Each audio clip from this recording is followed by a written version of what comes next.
A large portion of people nowadays have some addiction. Some, for instance, tend to overeat, others overwork, while some take drugs or drink excessive amounts of alcohol. Whatever the bad habit is, people fall into it for one reason: to turn away from their emotions and numb the pain they feel deep inside. Unfortunately, the more we avoid facing our problems and spend time with ourselves, our mind becomes heavier, pushing us into the circle of unhealthy coping mechanisms.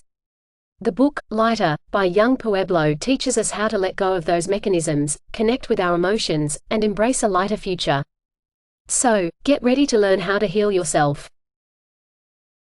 Take a deep look within. One night in the summer of 2011, 23-year-old young Pueblo found himself on the floor, with his heart pounding so hard that he thought he would have a heart attack. Although he was immensely scared his life came to an end, more than anything, he was embarrassed because he allowed drugs to take him to that point. They weren't there because of pleasure, partying, or having fun. The reason, as he realized at that moment, was much more complex. He used them to escape from his inner sadness. As he lay on the floor, unable to move for several hours, he regretted not figuring out how to cope with his tension in a healthy way. He thought about his parents, who gave him and his siblings unconditional love and a chance for a better life despite the challenging conditions. Overwhelmed by regret and gratitude, he managed to calm down and get back on his feet with one objective: to stop risking his life only because he feared his emotions.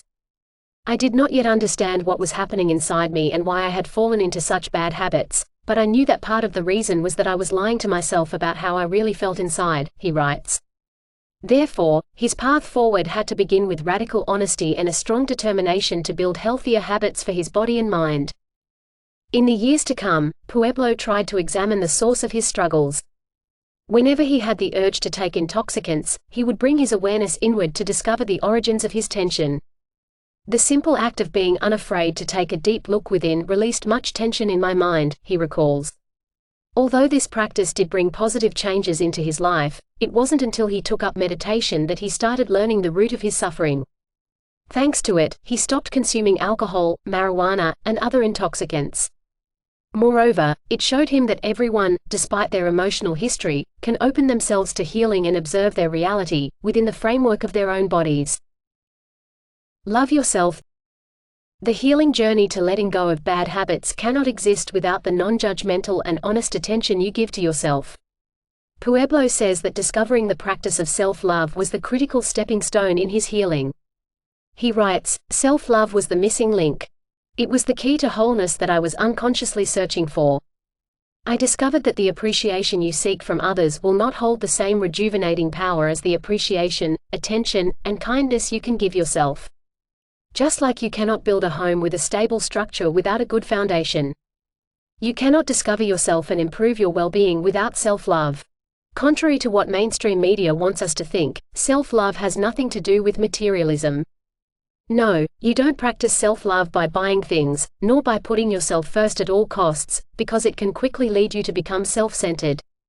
According to Pueblo, self-love means relating to yourself with compassion, honesty, and openness. It begins with unconditional acceptance of all the things you love about yourself as well as your flaws and imperfections. Nevertheless, true self-love is not only about acceptance but also acknowledgement that there is always room for improvement. We cannot talk about self-love unless we mention the concepts of radical honesty, positive habit building, and unconditional self-acceptance. Being radically honest does not mean telling others what's on your mind, but facing your emotions and being in contact with your truth.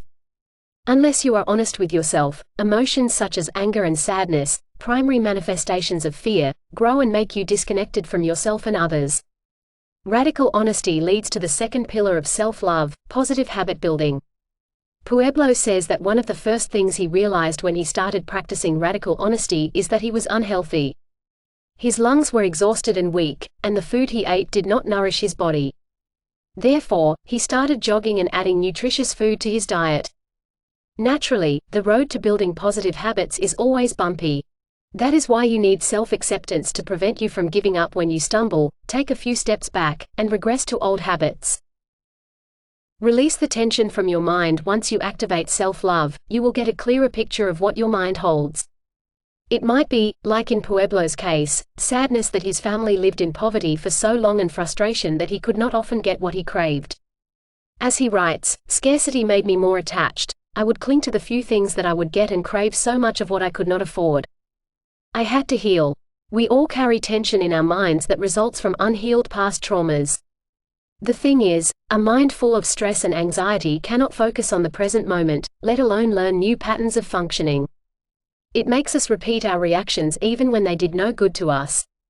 The mind will not do what is good for it unless we intentionally train it to do so, Pueblo notes. Fortunately, we can release the tension that prevents us from living a better life from our minds. For this, we have to act as explorers and enter our inner world with awareness. It will allow us to see how our mind processes challenging situations and what behavioral patterns we tend to repeat throughout life. Imagine you could pause the events in front of you to figure out what is happening. Self-awareness does precisely that. It gives you the ability to witness reality without immediately reacting to it. Achieving this is the first sign of progress in your healing.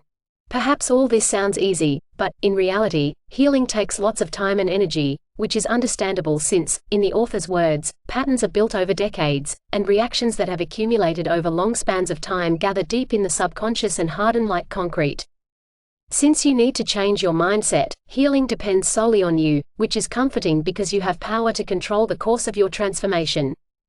Just arm yourself with acceptance, patience, and effort, and when the healing starts, you will be on the way to building a better life. The responsibility is on you. Has your imagination ever disturbed a perfectly peaceful moment? Have you ever missed enjoying the abundance around you because of your cravings? How many times has your mind ruined the moment you impatiently waited because it started fixating on what was missing? If you want to experience a profound shift in your life, you need to understand that your mind is responsible for plenty of your struggles. As Pueblo writes, the mind has a strong pattern that bends it toward dissatisfaction. It will pick things apart without realizing that, in the process, it is undermining its own joy. The concept of letting go does not only involve abandoning harmful behavior but also the notion that our happiness and healing depend on outer circumstances.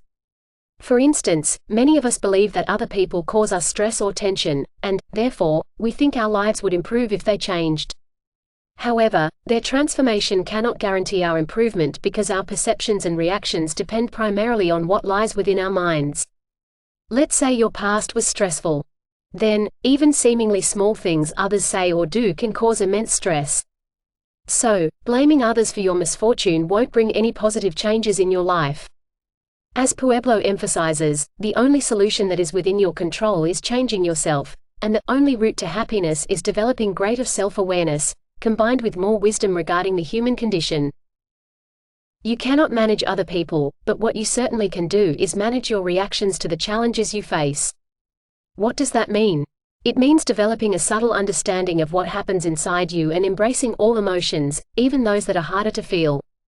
This is crucial since we tend to let intense emotions govern our perceptions and reactions. What we should do instead is accept their presence and wait for them to change. Being able to observe and distance yourself from your emotions will help you react independently to them. Making our society more mature. The pseudonym Young Pueblo literally means young people, and the reason behind this word choice is that they reflect the idea of our society not being completely developed. Pueblo says that although we are taught from an early age to share, be honest, fair, kind and unharmful to others, we still do not live according to these principles. However, they do show us a path to supporting the health and harmony of all people. To paraphrase, once we grow deeper in our maturity, we will be able to transform our world from structurally harmful to structurally compassionate. According to Pueblo, the primary obstacle to reaching structural compassion is ego.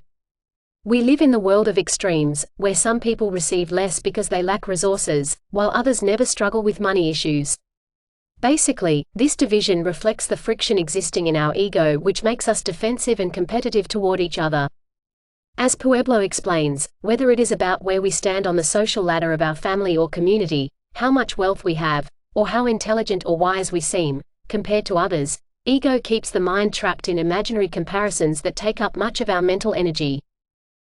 Ego's attachment to the hierarchy reflects in the general organization of our society where a few have great power over many. Unlike this form, which Pueblo calls triangular, we need a circular one where power and wealth are more equally shared. And this is where personal healing helps the healing of society, because those who commit themselves to change for the better move away from thinking in extremes. Pueblo says, instead, they give love and support when they can and are mindful to keep their own tank full, creating a mature, structurally compassionate world where people reflect love, live without material struggle and have available everything they need to reach inner and outer success, is possible only if we intentionally commit ourselves to the healing of the individual, as well as the collective. In fact, taking action to support the well-being of people around us is an inevitable part of the personal healing journey. You cannot progress in healing unless you try to be kind, generous, and compassionate towards others.